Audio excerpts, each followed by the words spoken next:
Homestead Homies. It's Off Grid with Doug and Stacy, and I'm Stacy, and I want to welcome you back to our homestead. It is really not summer yet, but it feels like it. It's been 90-something degrees and humid as heck. My clothes on the clothesline didn't even dry all the way yesterday. It was so humid. so we're all like into summer. But what I'm doing today is I've been picking a bunch of our radishes, and I love radishes because they are very quick, anywhere from 21, 22 days to about 30, 35 days. You can get radishes. And the one I did, it turned out really good, is this radish Malaga. It's a darker purple one that I got from Baker Creek, and it's really good. Very simple, but it's about a 35-dayer. So if you like the little red ones, they maybe take 22 days or so. And I'm also doing some long scarlet radishes from Baker Creek. They had a seed swap, which was pretty cool, and everyone was going around and bringing in their seeds and picking other seeds that they had too available. Remember this tank that we put in? It's a 500-gallon rainwater collection tank. I'll leave a video link right there of us installing it. But what happens is, on about a 1 or 2 inch rain, we're only collecting about 50, 60 gallons of water. So if I had it in early spring, it would be filled up probably by now, or pretty close to it. But because it's not, I have to kind of force it. So what I'm going to be doing is actually taking the water from the hydrant and then pumping it into the tank so we can get it filled up, and then it can just play catch up as we're using it. Because I have a much bigger roof on my main collection, rainwater collection tanks. I'll leave that link right there. It's a whole playlist of how we put that together, 3,000 gallons. But that'll collect 500 gallons a lot faster than this will. So if I get this filled up, then I'll play catch up, and it'll work great.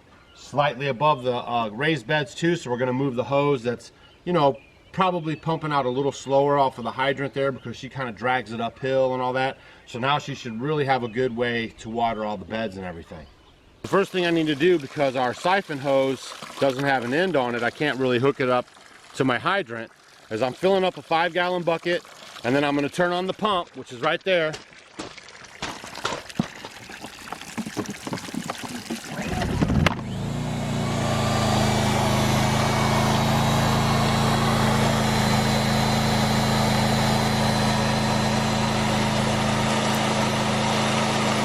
And there you have it.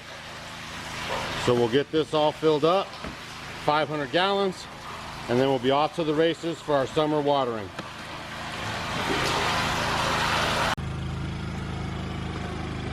While Doug is working on the water, I'm going to work on protecting my plants, like my squashes and my cabbages and all my other little plants, from pests. An easy way that you can deter pests from the garden is to add different flowers to your garden. And a lot of people always talk about using marigolds, and I use marigolds all the time and I love them to death. But another one I think it's a little underrated is called nasturtiums. And nasturtiums are an absolutely gorgeous flower. They come in oranges and reds and yellows, and they're beautiful and so easy to grow because they don't need the best of soil. So I'm going to use them around my squash plants, my broccoli plants, and all throughout the garden because they're great at deterring these pests and even attracting them to the flower that I'm going to plant right now and keeping them away, especially on the squash. You know, you have those squash bugs or the squash beetles. They get all over, and sometimes they're hard to, you know, get rid of, and they'll demolish your plants. So you plant them around the squashes, and they'll deter them. We're going to keep pumping this up and talking about the garden. I'm walking around like the nasturtium fairy. I'm just planting them everywhere. I mean, they like your radishes. I'll take care of them. They like your cucumbers. I mean, everywhere. So I'm just planting some here and there. And they're kind of like little chickpeas if you want to look at them. Besides nasturtiums being great to help deter and repel pests in your garden, I love the nasturtiums because besides just them looking beautiful, they smell wonderful. They are really good to eat. They're very high in vitamin C. They're great to add to your salads. The flowers make your salads look beautiful. You can eat the whole plant, the leaves and the stems, put them in salads. I know some people even kind of cook them up a little bit, but I like to keep the most nutritional value, so I'll eat them raw. There's one thing with the nasturtiums though, if you are pregnant, it's not recommended that you eat them. But other than that, they're really high in vitamin C, great for your immune system. So something good, you know, if you're feeling like you're getting sick, grab a leaf and maybe chew it up.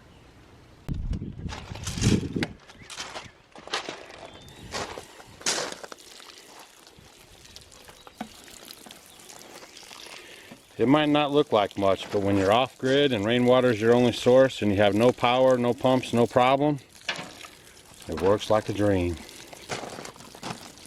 What we're doing here is we're preparing the bed for the sweet potato slips. Hopefully you guys got your sweet potato slips in. We have a video right there on how easy they are to make, and if you hurry up, you might be able to get them in right now this year. So hurry up and get your sweet potato slips going. If you didn't, we're going to pull up this sage and replant it somewhere, and Stacy's kind of working up the dirt there, and then we're going to put our sweet potatoes in right here. Watch out for my peas. Don't hurt my peas. Don't hurt the peas, please. Nope.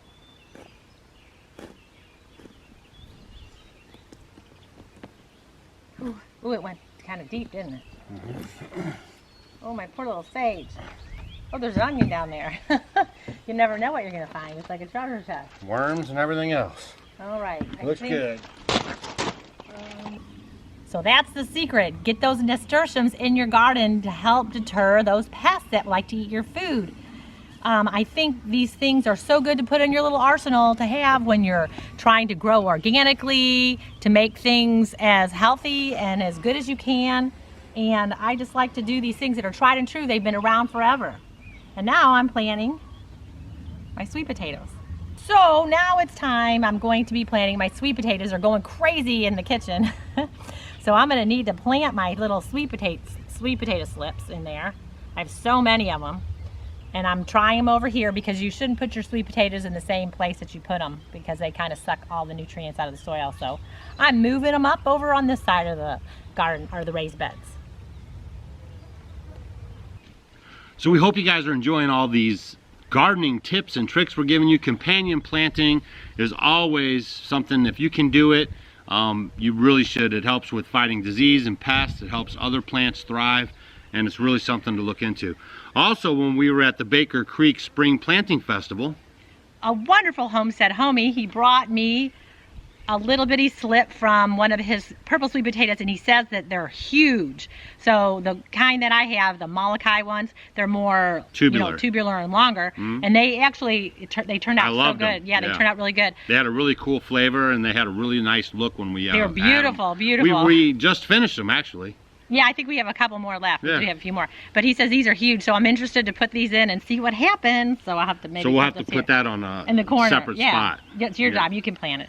So also, looks like we have 1, 2, 3, 4, 5, 10, 15. There might be about 40 slips here, 35, 40 slips. So we'll be able to kind of look and see how much bounty we get off this like we did last year. If you missed that video, we pulled out all the sweet potatoes and showed you guys what we did. And the year before that, we actually did a comparison of the mounding versus the raised beds. So we're just trying to ramp up our gardening game for you guys, show you guys how we do it here on the homestead. All organic. We don't use any bug stuff or pesticides. Everything's neem oil and plants, and like that concoction we showed you the other day. Yeah, we'll link that above. Yeah. And I really have used it. There's a few other places that I sprayed it on, and it seems to work really well. So don't forget, we're going to be at Lehman's on June 29th and 30th in Kidron, Ohio. Hope to see you guys there. It's a free event, and our buddy Joel Salatin will be there, and we'll be hanging out for 2 days with you guys. So come and see us there, shake hands with Scissor Hand Doug. And then also, we're having our own event we're hosting for the first time this year. It's going to be in Hannibal, Missouri, August 12th and 13th. On the Mississippi. That's right. It's a beautiful town. We have more information coming out about that, and we only have space for 700 people per day, so it's really going to be intimate, hands-on classes, soap making, kombucha making, fermenting, elderberry making juice with elderberry. We have beekeeper speaker. We have GMO and glyphosate speakers coming, market gardening, solar power. All these speakers are coming to bring their knowledge for you guys so you can get the information that you need for your homesteading journey. So always, as always, check and as us forever out always, on Instagram and Twitter and what else? You messed me up. Facebook. Yeah, you messed it all up. All right, guys, we'll see you guys in the next video. And get your stuff planted. Oh, leave a comment down below. Have you made the bug spray that we put in the video just the other day? Yeah, and don't get it in your eyes.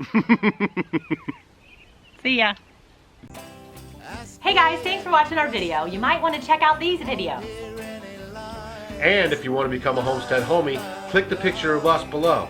We will see you tomorrow.